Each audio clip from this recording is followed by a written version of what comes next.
Okay, in this video lesson, we're going to be focusing on the composition of functions. All right, so when you see this function notation, it is read g of f of x. It can also be written just like this, g of f of x. Okay, what we have going on here is two different functions that we're evaluating, but we're going to start from the inside and then work our way out. So this g of f of x, we first need to find f of x. Well, over here, f of x is x minus 3, okay? So we are going to plug in x minus 3 in g of x, where we see x, okay?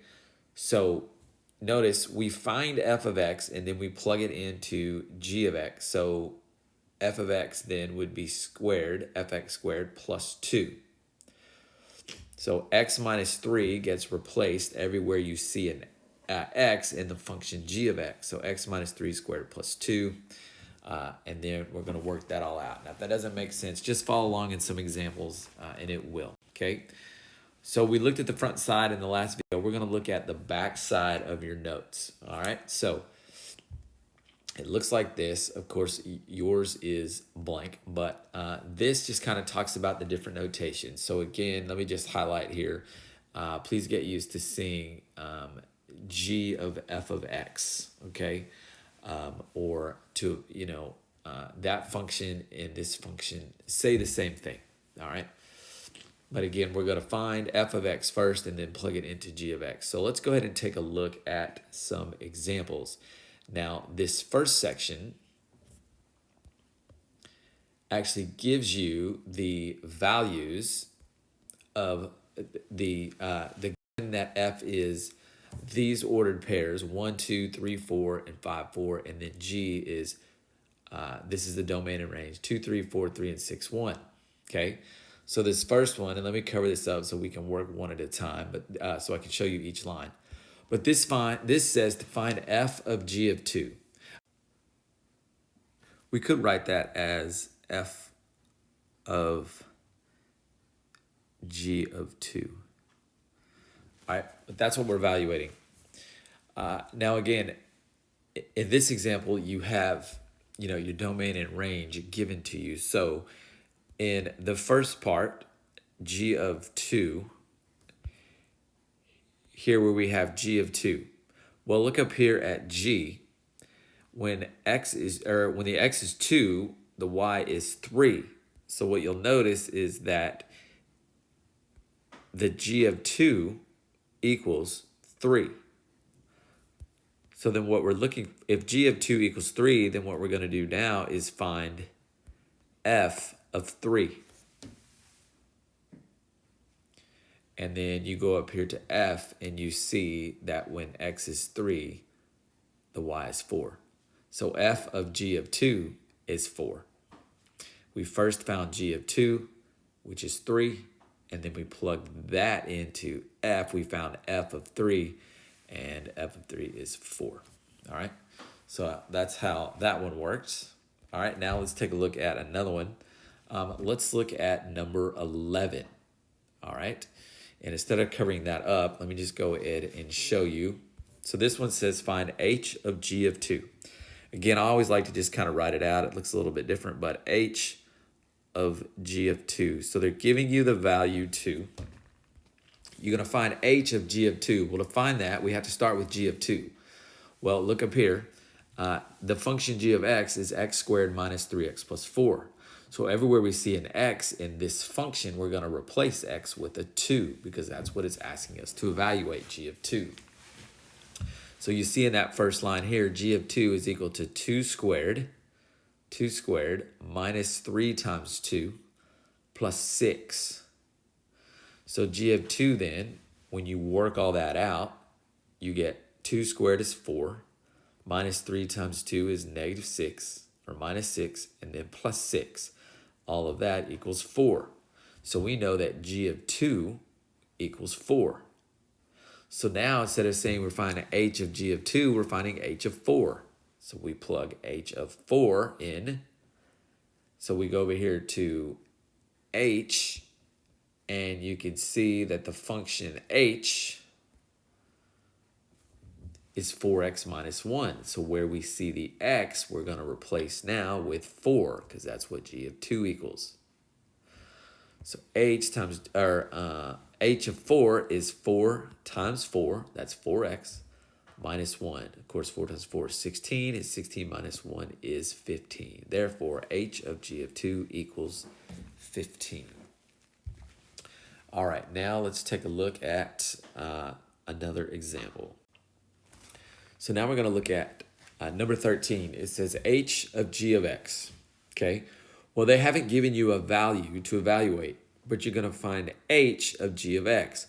Well, we know what g of x is, okay? The function was given to us as x squared minus 3x minus 6. All right, you can't see it in my screen here, but that's what g of x is. So we're finding h of g of x. So then we're going to go to the function h, and we're going to evaluate x squared minus 3x plus 6 in that function. Well, remember, h of x, can't see it on my screen, but h of x is equal to 4x minus 1. So everywhere we see this x now, or where we see this x in this function, we're going to replace it with g of x, which is x squared minus 3x plus 6. So here's what that looks like. 4 times, because here's the 4, and then we're replacing the x with x squared minus 3x plus 6, and then finally minus 1. All right, well, we distribute the 4 to all of these terms. That's 4 times x squared, and 4 times negative 3x, that's minus 12x, and 4 times 6 is plus 24. And don't forget the minus 1.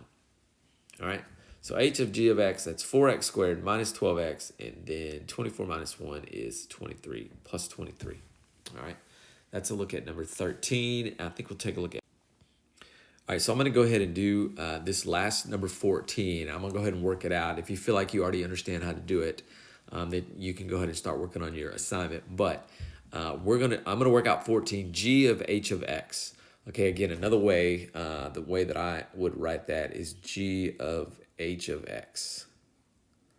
Okay, and again, I'm going to work inside out. So I have to start with h of x, and then the value that I get for h of x, I'm going to plug into g and work it out. Okay, so remember that h of x in this example is the 4x minus 1.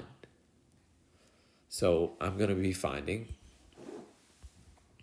g of 4x minus 1.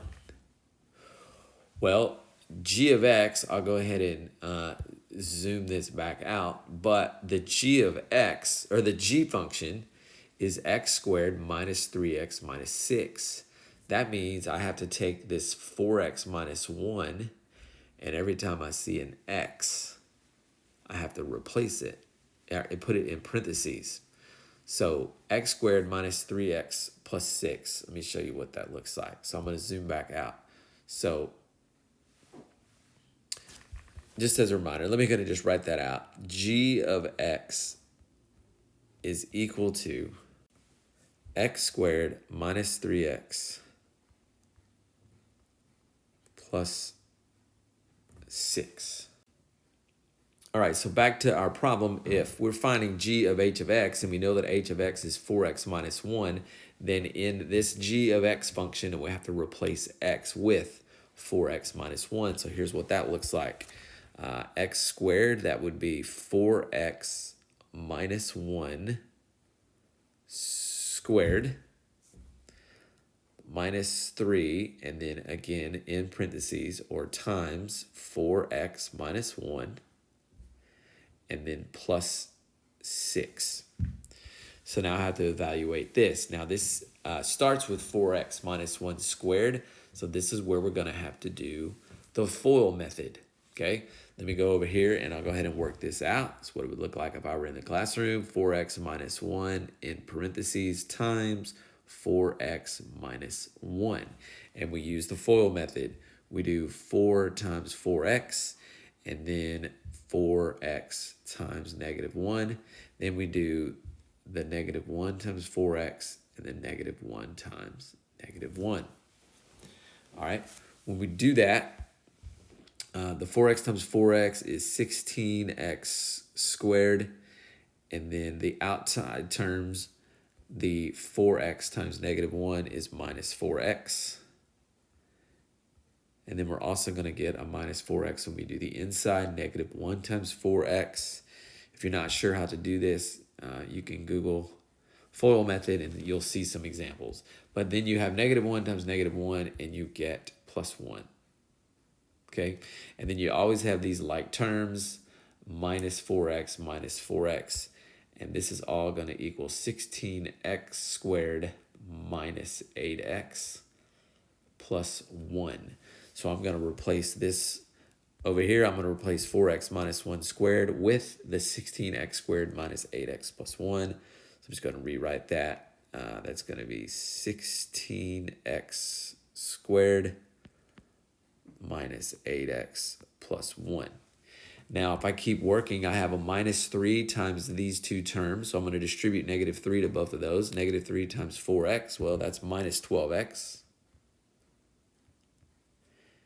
And then negative 3 times negative 1, that's plus 3. And then finally, the last part is plus 6. And I just bring that down, plus 6. Now we have to identify our like terms. I can use my highlighter to show you, though you might already know. That's 16x squared. There's not any other x squared, so that's going to be by itself. Then we have a minus 8x and a minus 12x. And then finally, we have the 1, the 3, and the 6. So that's all going to become 16x squared.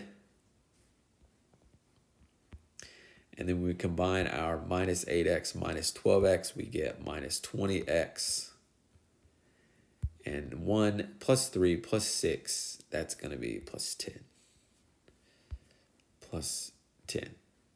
And that would be our, this is g of h of x. All right, and that is a final look at composition of functions.